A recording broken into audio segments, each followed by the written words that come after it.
Hello, everybody. This is Love from Above by your Sibling Spirit Guides. I'm Maureen, and this is my brother. Hey Maureen, hey everyone, this is Brian. We're so happy to be here. On this podcast, we share daily channelings we receive from star beings, ascended masters, mythical beings who really exist, and occasionally our ancestors. And today's topic, oh my gosh, who doesn't want to hear about dragons and fairies? And we're talking about real dragons and fairies, not for your storybooks for your children, but real dragons and fairies. Brian, do you believe?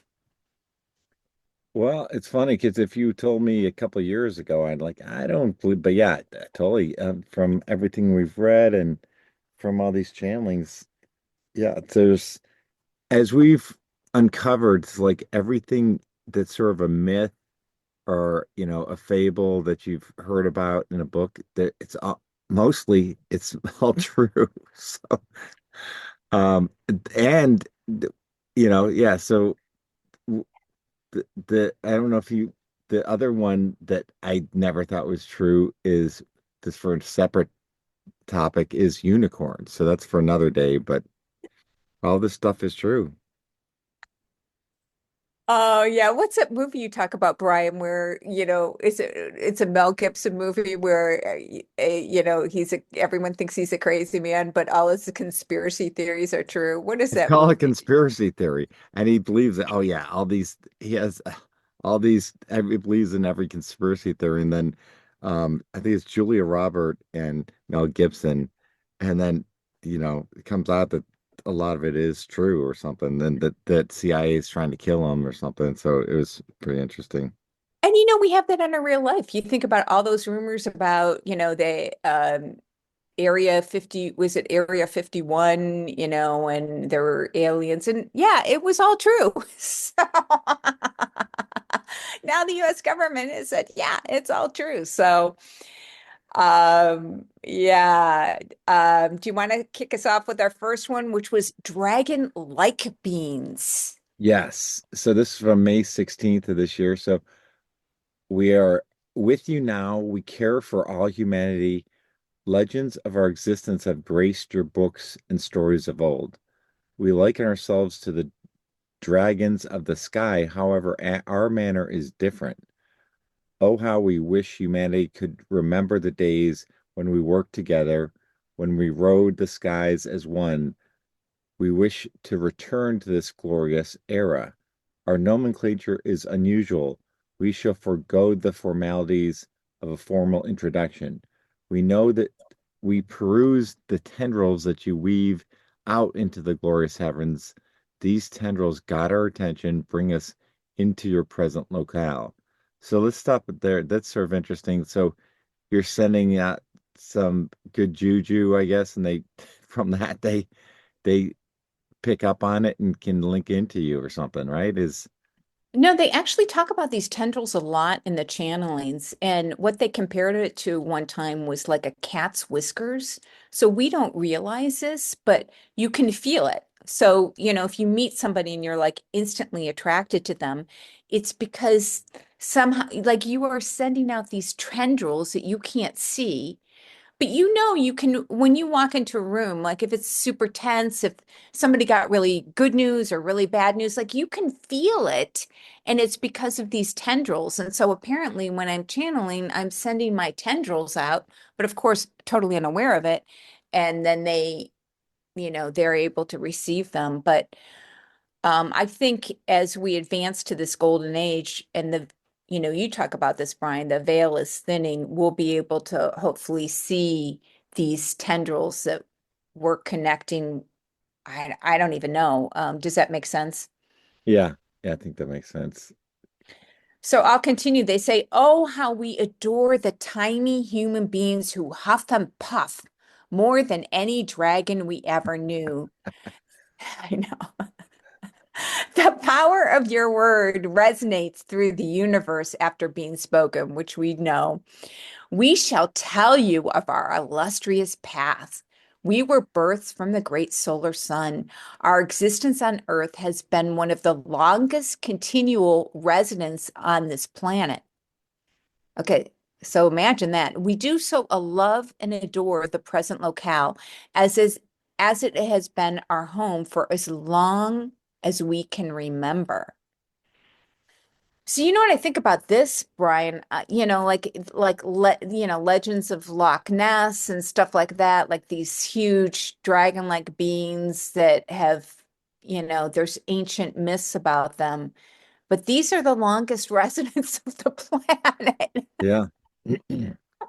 I know. And I mean, yeah, there's so many, there's dragon movies and there's so many dragon things, but they're always like, yeah, fire breathing and mean and not like these beings for sure. So, but everything gets distorted, I guess.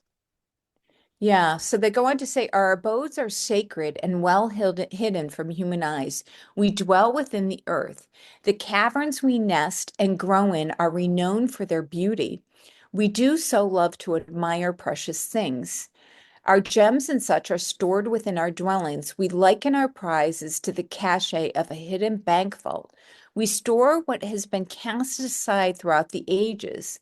As the time passes, the value of our treasure increases. We bestow gifts on the humans we prize. We shall dote on you, dear little one. Be well, and thank you for the invitation to speak. So yeah, imagine there's living within the earth with, you know, this hidden cachet of that's like a bank vault. I have a real clear visual image about that. What about you, Brian?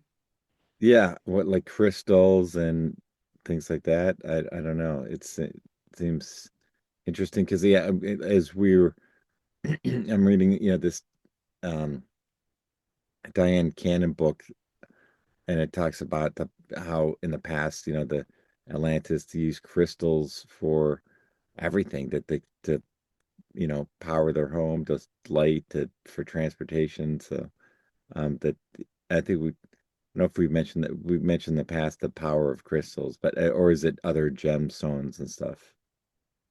Yeah, I mean, yeah, so it's Diana Cooper.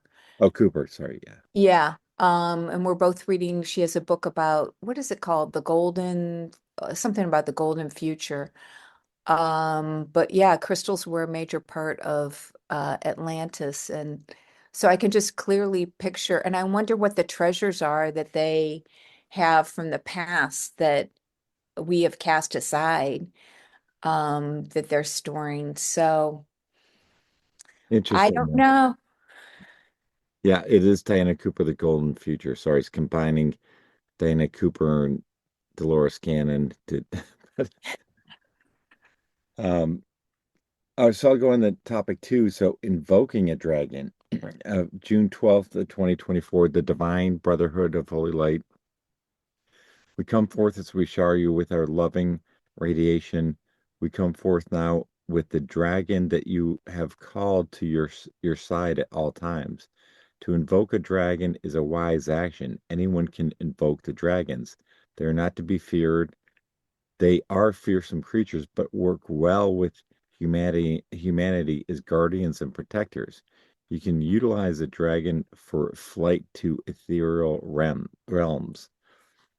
So yeah, that's really interesting. The other thing I think of is we read some books by Maureen Saint Germain, and she would invoke her dragons, and this seems silly, but like for traffic, when she was like had to get someplace quick and there's a lot of traffic, she would ask her dragons to help her, and they would all her husband would like, oh come on, that's not going to do it, and sure enough, they would get there exactly when they needed to be there or something. So. Um, Yeah, it's like anything too, like again, asking for help, but anyone can invoke the dragons, which I think is really interesting. Yeah, and my new favorite meditations are these Diana Cooper meditations. And the first thing she has you do when you start is call in Archangel Michael to clear your space. And the second thing she has you do is call in the fire dragons to burn away whatever Archangel Michael could not clear out that's not for your highest good. So, and this was done, 12, 24, 24, it's June 12th, 24. So it was a while ago. But yeah, I started calling it a dragon probably, I don't know, more than 10 years ago. And they're in so many cultures, So all certainly over the world. China, right? I mean, no, dragons are big in China. Right. And you know what? This year I read about that mythology, and they were not seen as, you know, because there's this real divide in in the West, they're seen as like these fearsome creatures that, had to be slaughtered. But in the East, they were seen as helping mankind. So actually there were four dragons, and I can't remember the story, but it was basically the emperor was really angry with them and so imprisoned them in mountains. But they were helping humanity because there was a drought, and the dragons went and they got water from the sea, and they created the four rivers of China. So, and they were each different colors. So, like, the Yangtze is considered the yellow river. And so there was a yellow dragon, a white dragon, a black dragon, and then I think a red dragon. And they were really helpers for humanity. So it's interesting. All again, like you said at the beginning of this podcast, like all of these mythologies have a basis in fact that's probably been distorted over the years, but there is an essence of truth in them. Yeah, absolutely. So yeah, it's hey, everyone keep an open mind and invoke your dragons and see what happens. That's all I could say. So then topic two, we get into air fairies. Okay, so this is a new one. We know I've heard of fairies, but this is a new one. So this is from May 18th of 2025. Darling, we come to welcome you into our ever-present circle of trust. Our only message for this day is to augment the love you have for each other. Uh, for when all is said and done, what remains is a feeling of compassion, adoration, admiration, and enhancement of the capacities to love. We admire those who put love as their calling card so that others may marvel at their rotund, augmented, loving heart. Oh, if you could admonish those who live by the lower base emotions, there is a chart often used in your teaching institutions which correctly identifies the higher and lower emotions. And so let me stop there, and I don't know if you want to explain this emotional scale. Right. So I have seen this a long time ago, that there is this emotional scale that I don't know, that I guess they do use in teaching institutions. So the higher emotions are considered joy and bliss, love and gratitude. The mid-range emotions or neutral emotions are considered like boredom and doubt, worry, frustration, and impatience.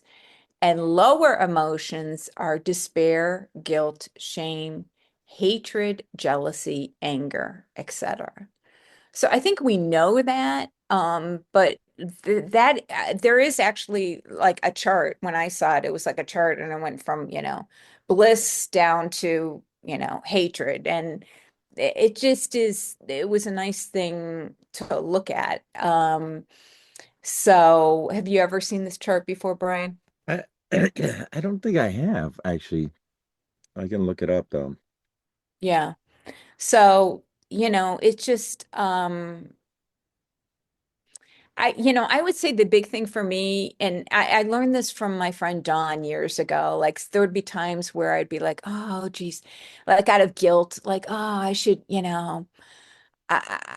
I should, do something for this person, because, and you kind of feel like guilty. And my friend Dawn was like, no, never do something with the emotion of guilt.